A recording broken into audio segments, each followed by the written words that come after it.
So, what does Antarctica really represent after all? And I see barriers surrounding a flat Earth to prevent people from venturing beyond this farm. Or is it that the Masons aren't hiding anything from us and the Earth is indeed a spherical shape, with Antarctica being a continent at the southern pole? Either way, Antarctica is closely guarded and no ship or plane can approach it without permission. I've found several interesting materials about Antarctica and today I'll share them with you. But first, let me comment on some statements made by viewers of my channel. In the previous part of the video on the topic of Antarctica, one of the most common comments was something like, "Anyone can go to Antarctica. Nobody prohibits it. There are even tours available."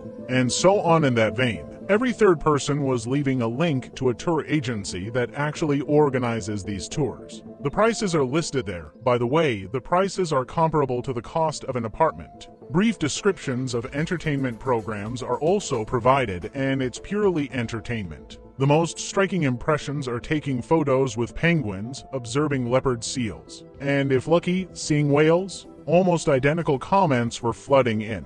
Later, it seems people gradually started to realize that not everything that glitters is gold. The cost of such a tour invariably includes permission from the UN to visit Antarctica. Moreover, only in designated areas, which means without permission, you can't even set foot there. And there's no real benefit from such a visit. Unrestricted visits, and especially any research or expeditions, are strictly prohibited. Those who can conduct research or engage in any unknown activities, there are either special service employees or strictly under their control. Now there is another version. Now the comment sounds something like this. "It's all about taking care of people. It's very cold and dangerous there. Someone will go there and freeze to death." So, according to these people, this person cares about human lives. Maybe this one cares, or maybe this one. Don't make me laugh. The world is ruled by a bunch of degenerates who start wars, commit genocide. Killing 1 million people means nothing to them. They must have some kind of parasites in their brains. If they say that someone from the ruling circles cares about our safety, so a walk through the winter forest at a temperature of -40 degrees is quite possible. People dive into the ice hole at a temperature of -50. Every winter dozens of people disappear without a trace in Alaska, most of them freeze to death. The police and rescue services do not even organize searches for the missing in winter. They say you need to wait for spring when the snow begins to melt, then maybe we'll find them. Alaska, northern Canada, you can easily get to Greenland without any tours. Nobody needs you there. No one cares if you freeze to death. And if you don't freeze, they will happily feed you GMOs, expose you to 5 microwave radiation. In the US, people are even forced to eat palm oil. The government has introduced such taxes that it is simply unprofitable to produce high-quality food. And you will also have to pay off a bank loan with crazy interest rates. Millions of people are being destroyed. But it is forbidden to go to Antarctica to study our so-called planet, because they take care of us so that we don't freeze to death, and there are people who sincerely believe in it. So, the statement that the world elite cares about people so that they do not die from cold and hunger in Antarctica is an extreme degree of absurdity. People who make such statements should not write comments on YouTube, but go check not only for the presence of parasites in their brain, but for the presence of the brain. This is what I wanted to say about commentators who think they are so smart, but actually don't see beyond their nose. But now let's move directly to the interesting materials I found. Encyclopedia Britannica. Here a person is showing the encyclopedia, and you just take a look at what's written there. Of course, you won't find this in the new edition of the encyclopedia. This version was published only until 1958, and in 1959 the International Antarctic Treaty was adopted. The government simply removed this from the encyclopedia. We're going to flip to the Antarctica, and this is from 1958, as you can see. Now, we're going to flip to the Antarctica and see what the Encyclopedia Britannica from 1958, before the Antarctic Treaty, says is there. Now, you won't find this in the new encyclopedias because the government's banned them. But what I want you to notice right here is, notice how it says the flights proved inland areas to be featureless in character, with a dome 13,000 feet high at about latitude 80 degrees south, longitude 90 degrees east. Take a really close look at that. Now I'm going to zoom it in for you. Just as it might have sounded strange 2 years ago, there was a video on YouTube by an author named Citizen for 104. I remember watching it, but the channel's author quickly deleted it. I don't know for sure whether it was either the author personally or YouTube that blocked the video, but the fact is that this video is nowhere to be found now. But it's good that there are intelligent people in the world who managed to save this video on their devices. And so, recently, a subscriber sent me this video after 2 years. Let's see what will happen when I upload this video. So, an Antarctic explorer who lives at the edge of the Earth not only saw everything with his own eyes, but also managed to secretly film the dome supports and other strange things. His video will follow, but first I will voice his story. I was part of the 47th closed Antarctic expedition in 2002. When I was included in a research group that was heading inland, the driver of their car got sick, and I replaced him. Before starting the trip, the head of the expedition instructed me and forced me to sign a non-disclosure agreement. He told me to forget everything I was taught in school, that the Earth is a sphere. It is flat as your frying pan, and we are on the edge of it. Everything is covered with a dome. Don't tell anyone about what you'll see there in the ice. We were also prohibited from taking photos or making videos there. We drove south for 6 days until we reached a wide river with unfrozen water. The river was about 2 kilometers wide, and the water was warm, emitting thick steam. A real miracle. Ice and snow are all around, and the river is warm. The head of the group forbade touching the water, saying that there was radiation. But what was on the other side of the river gave me goosebumps. There was a massive metal support about 2 kilometers high.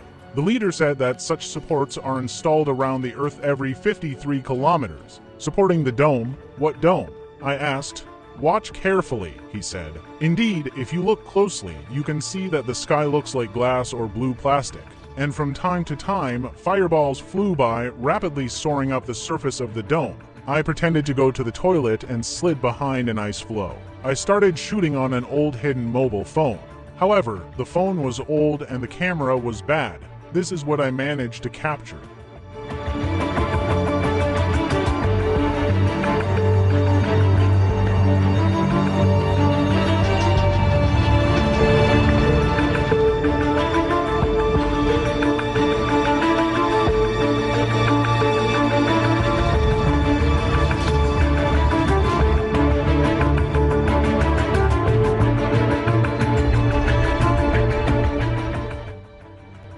Now skeptics probably can't wait to print comments. Oh, it's a fake, an old phone, a bad camera. But there is one catch. I would have thought the same thing if I hadn't stumbled across the following video. This video was shot from the same angle, from the same river, but not on an old phone and not in 2002. It was in 2017, and the quality is excellent.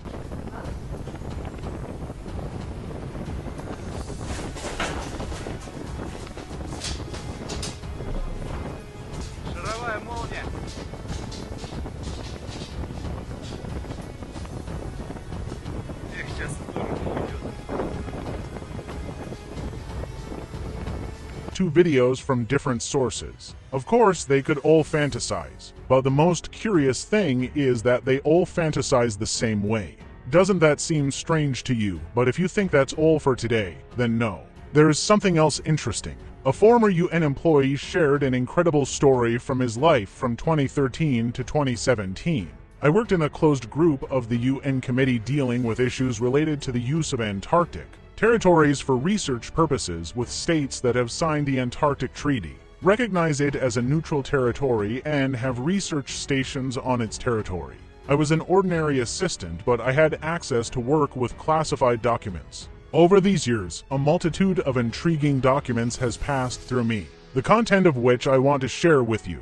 Don't think of me as some secret agent or spy who stole classified documents. I'm far from those espionage games. I've simply come across information that has been kept hidden from us for many decades. I consider it my duty to bring this truth to the public. Of course, I had previously committed to not disclose the information I worked with, but at present, I no longer work for the UN or any other governmental organization. I've left the USA and even changed my citizenship. Therefore, I believe that I am no longer bound by the commitments, and I cannot remain silent when blatant lies are being told to people. You have the right not to believe me, and that's your prerogative. After all, they might be presenting you with copied or stolen documents. I reiterate, I am not a criminal who steals secret documentation. I'm merely going to tell you about what I learned while working with classified UN documents concerning Antarctica during my years of service in this international structure. I must also emphasize that the documentation I worked with or that passed through me was extensive. In most cases, there was nothing particularly strange or interesting. It was the usual routine and reporting documents from the participating countries of the Antarctic Treaty, requests from research stations monitoring weather and natural disasters. The first strange document came my way in 2014 when I was already fully settled into my role. I was entrusted with classified documents. It was a UN directive that called for enhanced control over all air and sea vessels approaching within 300 nautical miles of the Antarctic coast, without prior authorized permission to enter this restricted zone. I always believed that since Antarctica is an unclaimed territory officially recognized, any one of us could go there as if visiting our own homes. However, it turned out to be quite the opposite. It resembled a heavily guarded base or even a prison. I reviewed several files and discovered that the entire perimeter of Antarctica was unofficially guarded not only by UN international troops, but also through joint patrolling by naval vessels of the participating countries, according to their influence sectors and the locations of research stations along the coast. Even the airspace was completely closed. This prompted me to ask two questions for the first time. Why is Antarctica being guarded like this? And what valuable thing is being concealed? I directly asked my supervisor, with whom I had a good rapport. He candidly advised me not to bother with unnecessary questions. It's not our concern. Higher authorities will handle everything.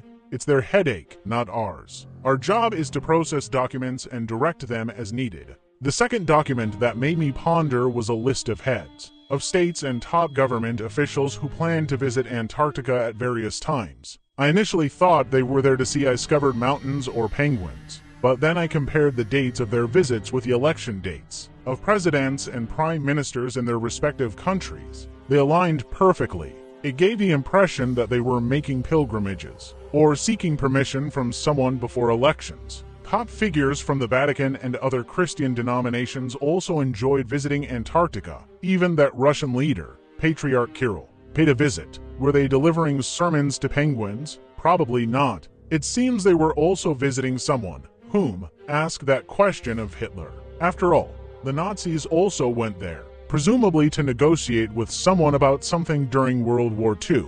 I also came across peculiar requests for equipment for expeditions heading into the heart of the continent. In addition to the regular equipment and provisions used in polar zones, there were tents with air conditioners and lightweight gear intended for tropical environments, as well as medical kits with vaccinations against equatorial infections. The impression was created that the expedition traversed snowy lands of Antarctica and ventured somewhere much warmer. Several times, I came across topographic maps of the area of various scales in reports from Antarctica. These maps included not only the terrain relief, rivers, lakes, and even coastlines, but also marked populated areas. However, I couldn't comprehend where this territory was located, and the city names weren't present on Google. I remember one settlement name, Trofeo. At first, I thought the polar researchers were joking out of idleness, but all the maps had a classified stamp and were filed together in a common folder.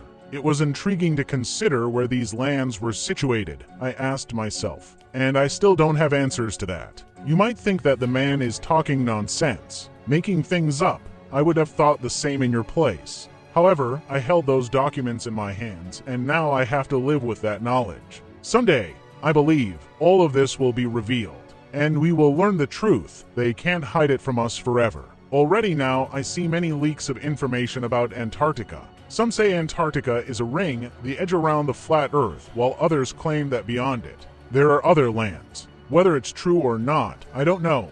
I only know what I saw with my own eyes in the UN documents. Once, as a joke, when I was still young, I asked to join an expedition deep into the continent. The response I received from the UN officials responsible for sending was that it's too early for me to stick my nose in there, and I'm not yet ready to see and accept whatever might be there, as not every psyche could handle it. This is where the excerpt from the text ends. But from this material, these videos and stories, there's enough to draw conclusions about why visiting Antarctica independently is not allowed and why it attracts special attention.